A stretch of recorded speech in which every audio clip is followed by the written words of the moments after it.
Setelah kalah bertarung dengan Iceman, Yuri Boyka sekarang tidak menjadi apa-apa dan dia hanya menjadi babu di toilet untuk membersih-bersih toilet. Dan di film ini kita akan membahas Yuri Boyka sebagai peran utama di film ini. Check it out.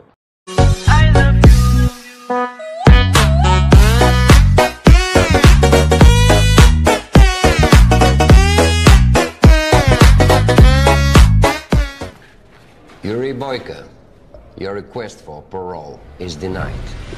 Furthermore, di sini kita diperlihatkan oleh sosok Gaga yang masih diperankan oleh orang yang sama. Dan di sini dia baru menyadari bahwa sosok orang yang mengepel lantai itu adalah Boyka, orang yang dulu menghasilkan banyak uang untuknya. Let him have it. Look. I don't want your fucking money. This is Boyka. What's this? This is acceptable to you? Get me into this tournament. I want to fight again. You kidding me, right? No. Well, it's suicide, Boyka. Sorry. Dan di sini Gaga sudah memiliki petarung baru yang menjadi idola baru para Na'vi yang menjadi juara bertahan juga. Dan tiba-tiba Boyka datang dan berkata, dia bukan juara sesungguhnya. Karena Yuri Boyka memiliki tekad yang sangat amat kuat, Gaga memperizinkan Boyka untuk bertarung untuk memperbaiki harga dirinya. Agak-agak bingung ini bacanya. Dengan tubuh kekar dan tato khas ala Boyka, dia dengan sangat mudah menjatuhkan atau mengalahkan jagoan milik Gaga yang baru. Dan kalian lihat saja di scene ini, dia dengan sangat mudah membuat serangan kepada jagoan Gaga yang satu ini.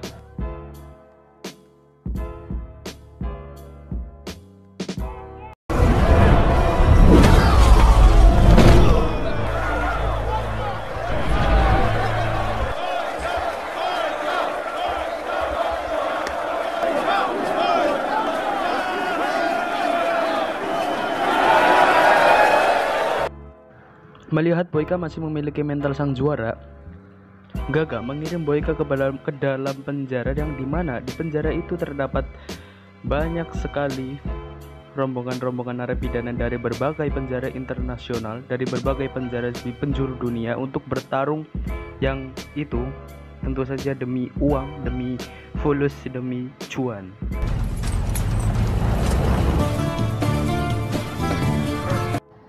Setibanya di sana, Boyka sudah disambut oleh narapidana dan Kalapas, yang dimana Kalapas menjelaskan bahwa ini adalah pertarungan internasional antar penjara di penjuru dunia yang melibatkan berbagai negara-negara di dunia seperti Korea dan lain-lain. Sementara Boyka adalah dari Rusia.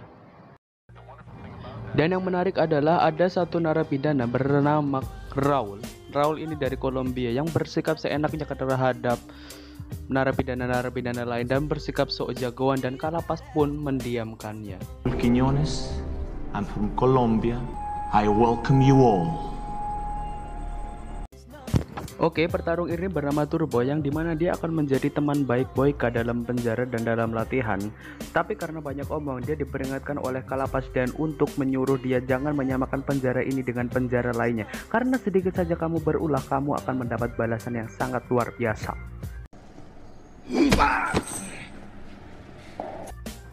Di sisi lain kita diperlihatkan Gaga yang sedang menghadiri pesta pembukaan turnamen bersama para mafia-mafia lain, dan di sini kita diperlihatkan oleh kakek tua bernama Rezo, yaitu ketua panitia penyelenggara turnamen ini, dan mereka mengobrol antara berbagai negara yang menyalurkan satu petarung-petarungnya dari masing-masing penjaranya lah ya gitu.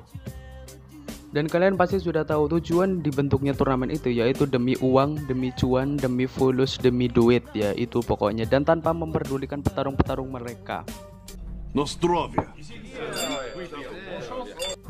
Oke, keesokan harinya Boyka dan kawan-kawan dibawa ke sebuah mobil dan ditujukan kepada tempat yang mereka disuruh kerja rodi, di tempat pertambangan batu, yang mengejutkan semua narapidana petarung. Terlebih lagi si Turbo yang datang ke sini niatnya adalah untuk bertarung, malah disuruh kerja berat kayak kuli bangunan kayak gini ya. Tahu gitu mah mendingan gue ikut kuli bangunan aja anjir. Dan yang paling mengejutkan adalah Raul dari Kolombia bukannya bekerja di pertambangan, dia malah duduk santai sambil baca buku. Di sini kita bisa simpulkan bahwa ada yang tidak beres di sini dan kita bahkan sudah mengerti alur ceritanya.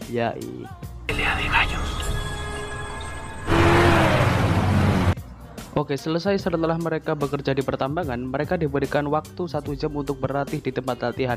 Dan setelah mengetahui kondisi fisik mereka yang begitu berat tadi pagi sampai siang, maka mereka akan memilih untuk tidur. Tapi berbeda untuk Boyka dan Turbo, mereka akan melakukan latihan bersama.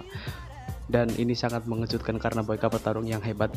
Dan kita juga ditujukan kepada Raul yang dimana dia mendapatkan latihan sparring atau latihan khusus agar dia mendapatkan performa yang maksimal saat bertarung nanti. Dan ini sebuah kecurangan dalam pertandingan ini.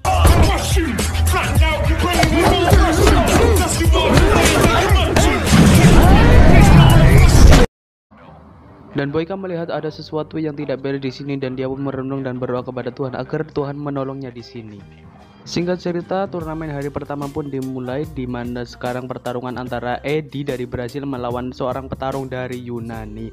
Berkat skill yang dia miliki, ya dia berhasil melarikan petarung dari Yunani dengan sangat amat mudah.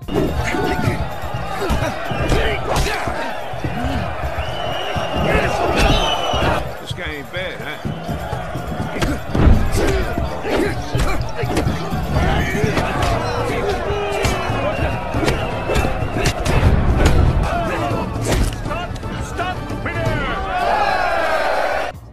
Dan sekarang tiba saatnya Turbo untuk bertarung melawan petarung dari tahanan Kroasia.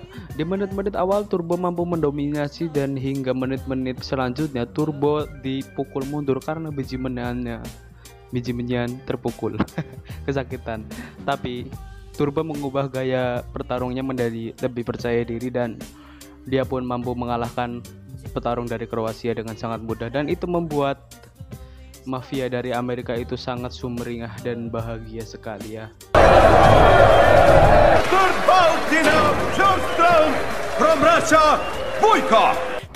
Tiba saatnya Boyka bertarung. Dia mengawali menit-menit awal dengan serangan yang sangat cepat dan mematikan, dan itu membuatnya sangat sama sekali tidak tersentuh oleh musuhnya dan sangat mematikan.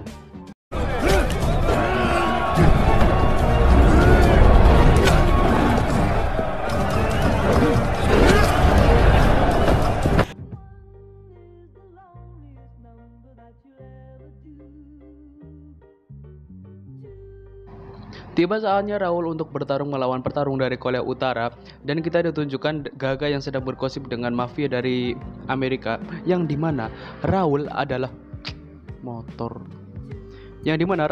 orang yang tidak mengenal rasa sakit atau disingkat atau dikenal sebagai dolor, bukan kolor. Dengan jurus dangdut koplo yang dia miliki, dia dapat mengalahkan petarung dari Korea Utara dengan sangat mudah.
Setelah itu Kalapas pun mengatakan pada petarung-petarung yang kalah bahwa kalian sudah gugur dan akan dikirim ke penjara asal mula kalian.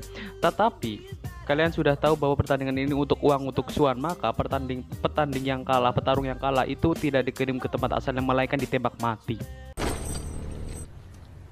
Put them in the oven. Esok harinya Boyka dan petarung-petarung yang tersisa melakukan kerja rudi seperti kemarin. Dan sebagai orang Amerika yang aktif, Turbo dengan tidak berhenti mengoceh dan meledek Boyka perihal petarung kemarin. Dan di tengah perjalanan, di tengah kerja rudi yang panas tanpa dikasih marimas ini, Boyka langsung emosi dan memilih untuk bertarung saja dengan Turbo. Jing, cerewet sih lo. Gila, bagong sih jadi orang.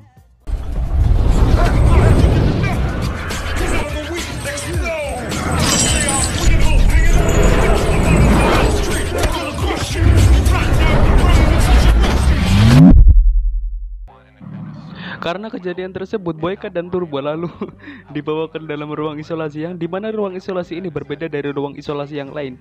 Di dalam ruang isolasi ini hanya bisa untuk berdiri dan tidak bisa bergerak sedikit pun.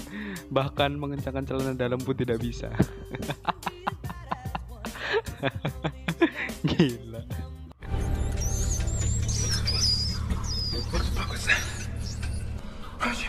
What's your name, man? Seriously. You can't fucking tell me your fucking name? Fuck you!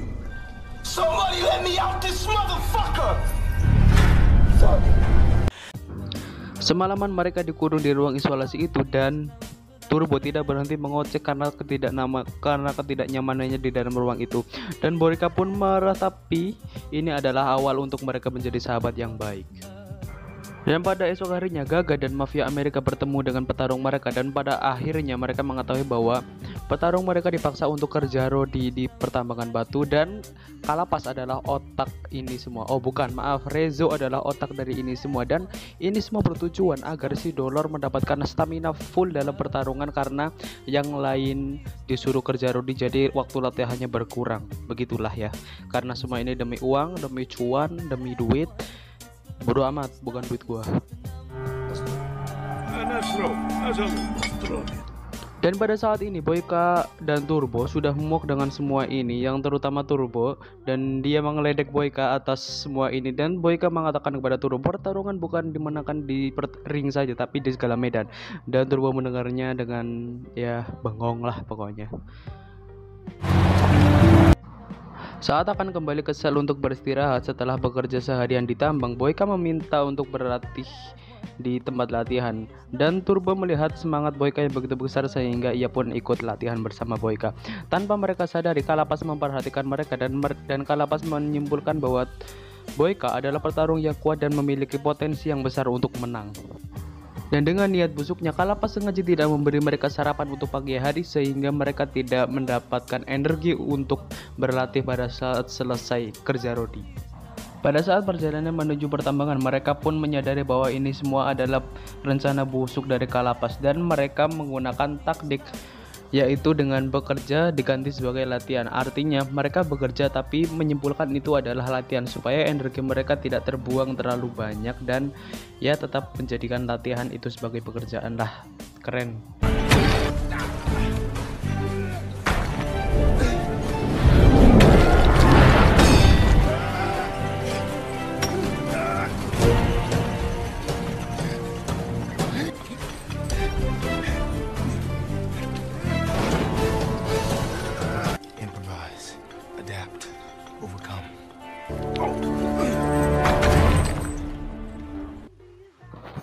Saat mereka istirahat, mereka pun sudah semakin akrab dan saling bertukar cerita dalam kehidupan mereka.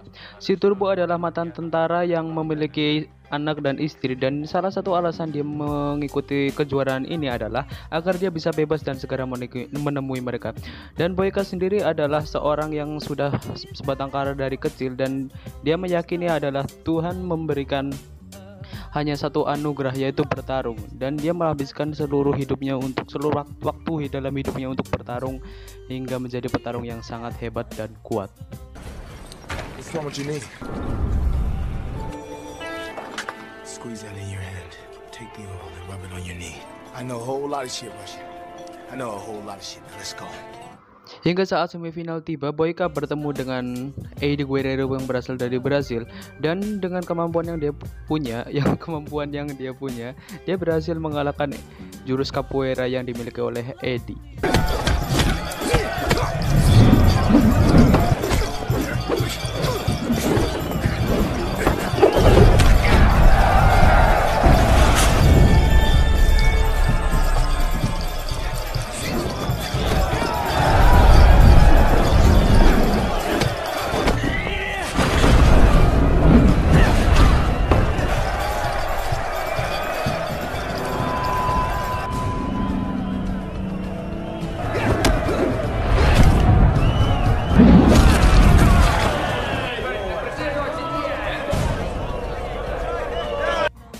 Dengan rasa hormat yang dimilikinya, Boyka mengulurkan tangannya dan mengatakan pada Eddie Guerrero bahwa kau bertarung dengan baik. Dan karena Eddie bertarung dengan kalah, dia pun dieksekusi seperti narapidana lainnya.